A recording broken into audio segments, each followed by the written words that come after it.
Welcome to the Halloween edition of Creativity and the Paranormal. And this month of October, I'm going to be putting out some of these interviews each month, each blog post. I have blog posts for the 31 days of Halloween. And today I have the honor of interviewing Megaera Lorenz, who I met. Welcome, Megaera. Thank you. And happy Halloween. Thank you. We met at Thriller Fest Writers Conference at the end of May in New York City. And you signed your book for me. And I'm very happy to have it. My goodness, what have we here? Here it is. It's called The Shakti. And I love your cover because the shadow, the Egyptian, can you see it? Yeah. The Egyptian statue. You can tell us more, of course. And what I'm going to do is I have little kitty cat, so she's going to join sometimes. Okay, Vivian Lee. But I'm going to read your intro from your Amazon page, just a quick info, and then read a little bit about the book. So, Megaera Lorenz was born in Little Rock, Arkansas in 1984, but spent the majority of her childhood, on Guam. That's amazing. The daughter of a geologist and a mathematician, Megaera broke from the family's STEM tradition when she became obsessed with ancient Egypt as a child. She enrolled in college at the University of Guam at age 13 and eventually earned a PhD in Egyptology from the University of Chicago. Another amazing. Over the years, she has worked as a museum educator and curator, an instructor of undergraduate and graduate level Egyptology courses, a field archaeologist, and a professional tech writer and editor. She has also been writing fiction and creating art for the sheer joy of it since early childhood. Gosh, it's amazing everything you have been doing. And now, you know what? Let's take a quick break before I read the backside of the Shakti. I just want to share a spooky cup here. I moved recently, but I lived in Hudson Valley, where Washington Irving, home of Washington Irving and the Headless Horseman and everything. So I got this fabulous mug from I kid you not, the Headless Horseman shop online. There's a shop that all Headless Horseman stuff up there in Hudson Valley. Wow. So what have you got today?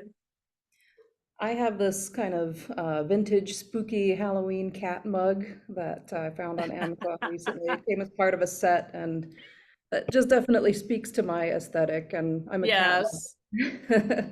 Yes. So did you hear that? Don't be a scaredy cat. I'm so sorry. They like to sit in my lap recently.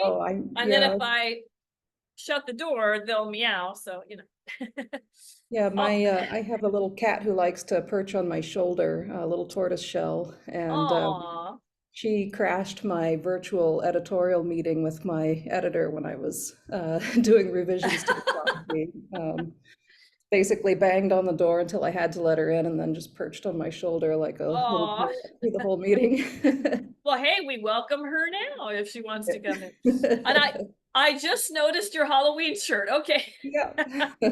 That is great. Oh, that is great. Thank you so much for celebrating the season with me. So on to the Shakti.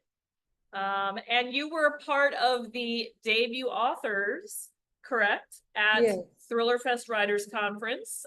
So this recently came out. When did it exactly come out? It was, I think it was May 21st. Okay. So, yeah, it was just very freshly out when I was at Thriller Fest. That's wonderful. Yeah. So here we go with the Shakti. Can you flim flam a ghost? It's 1934. Former medium Dashiell Quick travels the country debunking spiritualism and false mediums while struggling to stay ahead of his ex-business partner and lover who wants him back at any cost. During a demonstration at a college campus, Dashiell meets Herman, can you say the last name? Goshawk.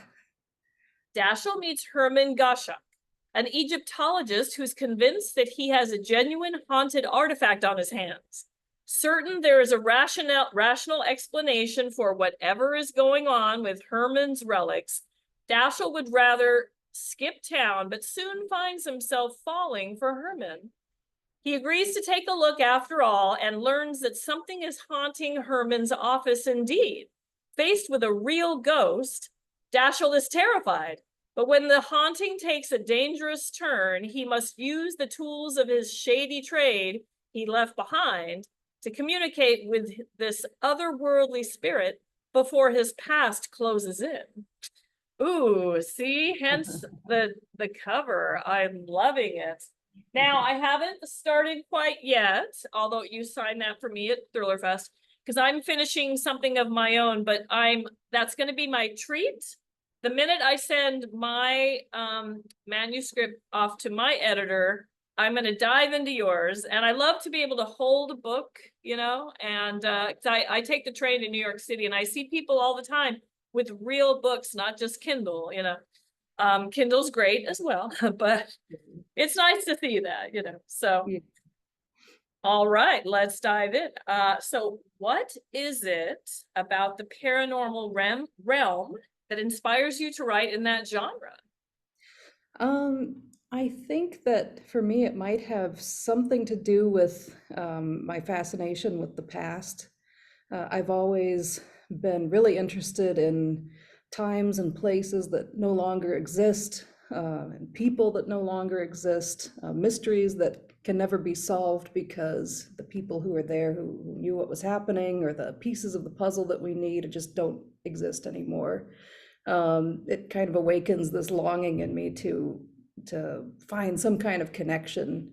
And I think that's why I've always been fascinated with ghosts and the uncanny.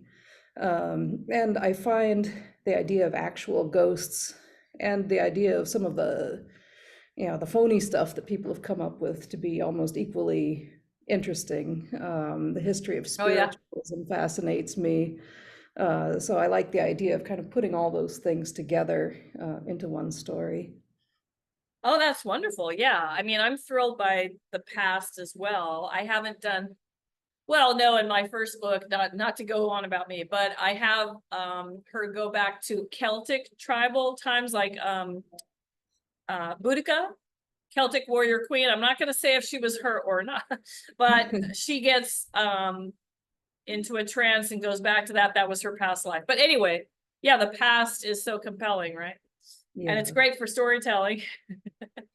So, do you have a favorite paranormal movie or TV show now or when you were growing up? I grew up on the classic Universal monster movies from the 1930s. Oh, So, of course, The Mummy with Boris Karloff from yeah. 1932 is one that I watched over and over again. Um, that one, I would say, Dracula with Bela Lugosi and The Bride of Frankenstein were my three favorites that I went back to over Uh-huh. and over again.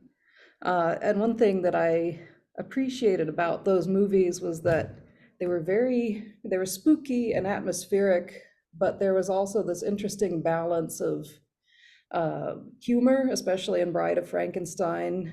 There was Oh, always yes. a hint of romance in there.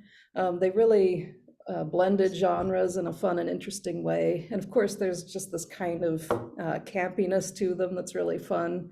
Yeah, Uh, so true. that was uh, I was kind of stewing in all of that stuff as I was growing up, and there's a lot of that in my writing.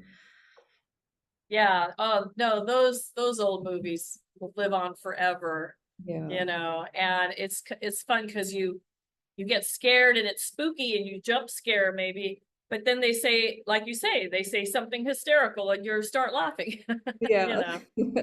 So I think that kind of breaks up the tension. If it was all scary and nothing lighter, we would be having a problem. Yeah. But Yeah, there's a sort of coziness to them that I really enjoy. oh yeah, yeah. Oh, that's true too. That's why whenever you think of people, especially in this season, the spooky season of October, excuse me, I see on Instagram all the time in the commercials, like turn out the lights, get the popcorn, put on a spooky movie, and that, Yeah. like you said, that is very kind of cozy, and you're cuddled up with someone maybe or something. But I ask this of everybody. Have you ever seen a ghost? I know it sounds very Ghostbusters. Have you ever seen a ghost or experienced something hard to explain? I've actually had a couple of experiences like that, Ooh, and do I tell. talked about, yeah, there was one that I wrote about recently for Helen Power's Biblioccult blog that happened on Guam. So Oh. I guess I'll tell you about a different one that I experienced a little bit later. Okay. Um, so after Guam, my family moved to Pennsylvania because I transferred to Penn State.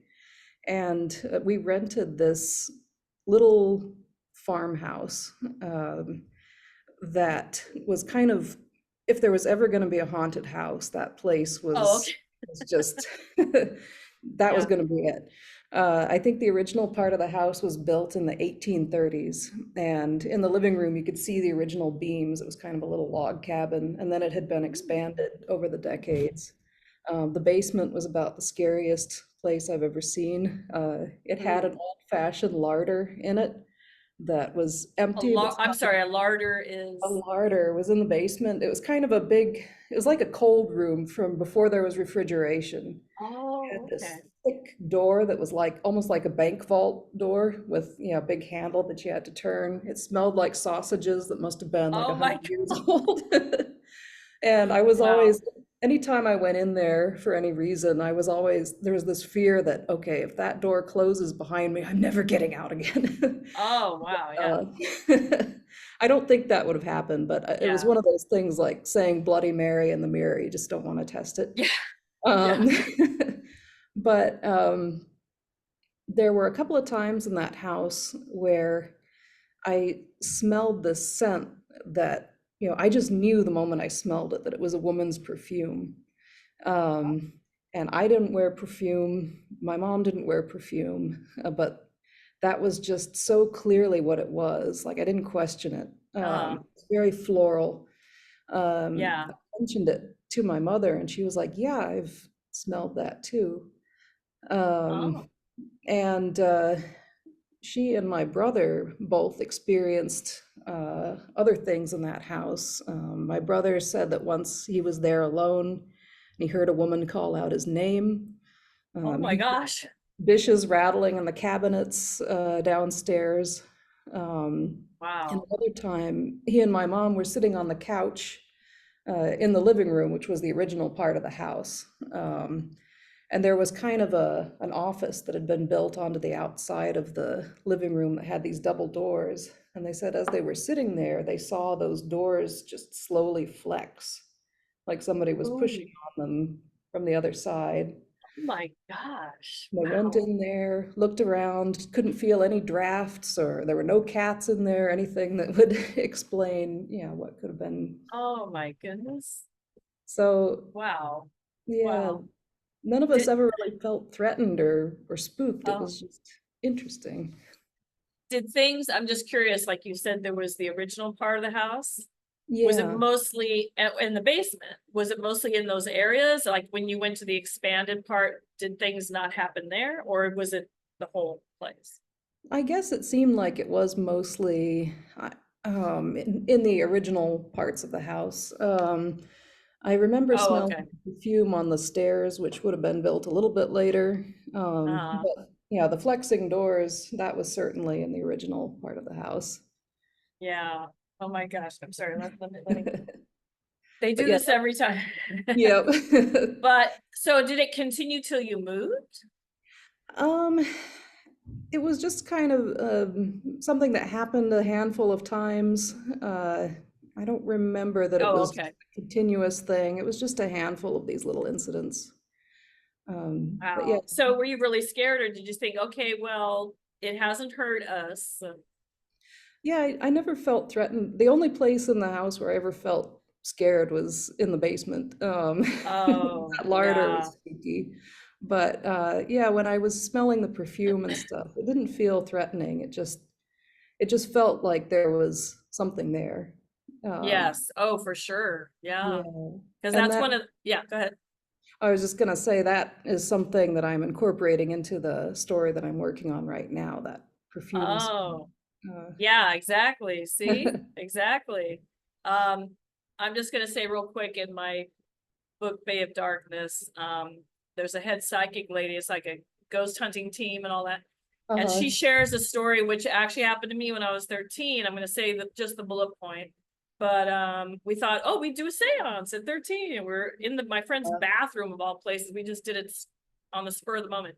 And within a few, just like maybe 30 seconds, because you mentioned the door Right. kind of going like this, her Yeah. bathroom door started breathing. Oh, Yeah. And there was no, I mean, her brother was there, but he couldn't do that. We ran yeah. out, we ran out of the house. Her mother said, "You silly girls." And I've told this before on this YouTube channel, so I'm sorry for anyone watching it again. But we came back and we felt the door, it was solid. Wow. So yeah, those are very strange experiences. Yes. We didn't do that again. We didn't do that again. So excuse me.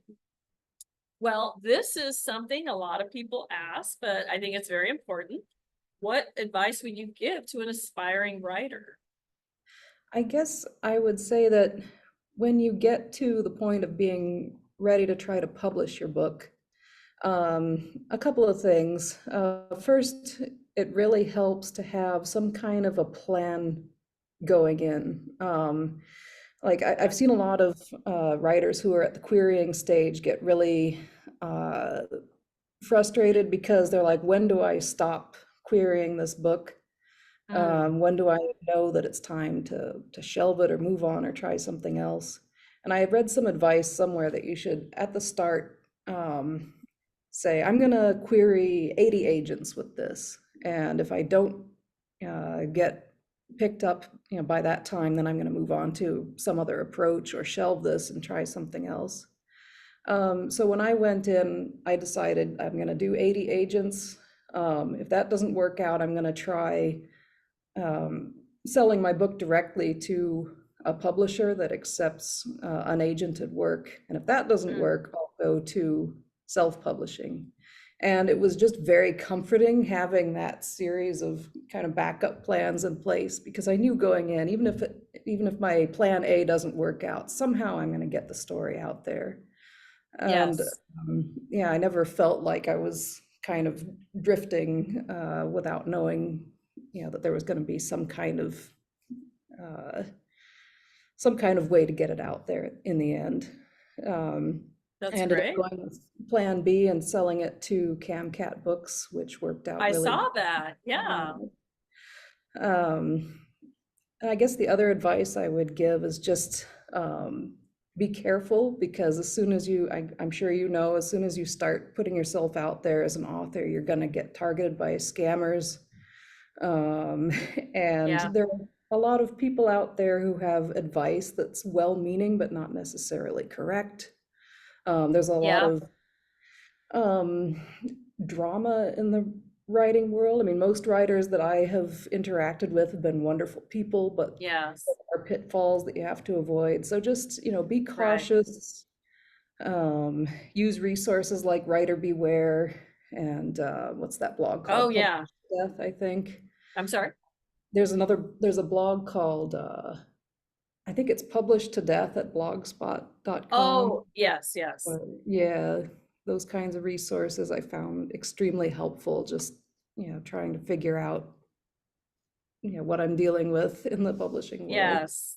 Oh, no, that's good. And I've done that too. I thought, well, if this doesn't work out, there's plan B, and you go from there.